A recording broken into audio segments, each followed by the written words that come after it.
అసలు మన శివశంకర వరప్రసాద్ గారు ఇంత బ్లాక్ బస్టర్ హిట్ అవ్వడానికి ఒక మెయిన్ రీజన్ చెప్పనా? అనిల్ రావిపూడి గారి చిరంజీవి గారి మీద పెట్టిన ఇంట్రెస్ట్, ఆయనకున్న అభిమానం. వాటికి మూవీలో కొన్ని ఇంట్రెస్టింగ్ ఎగ్జాంపుల్స్ ఉన్నాయి, చెప్తా చూడండి. చంటబ్బాయి సినిమాలో చిరంజీవి గారు ఒక ప్రైవేట్ ఇన్వెస్టిగేటింగ్ ఏజెంట్. అదేనండి మన జేమ్స్ పాండ్ గారు. ఈ సినిమాలో సుహాసిని గారి పేరు జ్వాల.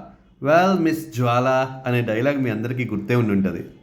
చంటబ్బాయిలో లాగానే ఈ మూవీలో కూడా చిరంజీవి గారు ఇన్వెస్టిగేషన్ చేస్తారు. అండ్ ఆయనకున్న అసిస్టెంట్ పేరు జ్వాల. చాలా బాగా సెట్ చేశారు కదా. అత్తగేముడు అమ్మాయికి మొగుడు సినిమాలో హీరోయిన్ గారి పేరు శశిరేఖ. అండ్ ఈ సినిమాలో కూడా హీరోయిన్ గారి పేరు శశిరేఖ.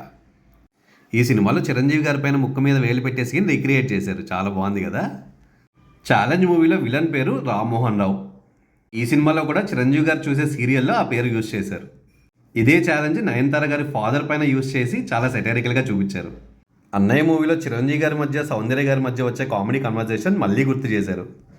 గ్యాంగ్ లీడర్ మూవీలో చిరంజీవి గారు గోడ బద్దలు కొట్టే సీన్తో ఇంటర్వెల్ పడుతుంది. ఈ సినిమాలో కూడా ఇలాగే ప్లాన్ చేయడం మెగా ఫ్యాన్స్కి ట్రీట్ అనుకోండి. ఈ రిఫరెన్సెస్ అన్నీ సీనియర్ మెగా ఫ్యాన్స్కి బాగా కనెక్ట్ అవుతాయి. వాళ్ళందరూ బాగా ఎంజాయ్ చేసిన మూవీస్ అవన్నీ. అందుకే ఈ మూవీని అంతగా ఆదరించారు అందరూ. And movie Sankranti block buster అయ్యింది. మీ సమయస్ఫూర్తికి, మెగాస్టార్ గారిపైన మీకున్న ప్రేమకి హ్యాట్స్ ఆఫ్ అనిల్ రావిపూడి గారు. ఈ సినిమాతో నిజంగానే మా ఫ్యాన్స్కి సంక్రాంతి పండగ చేశారు. Thank you so much Anil Ravipudi గారు.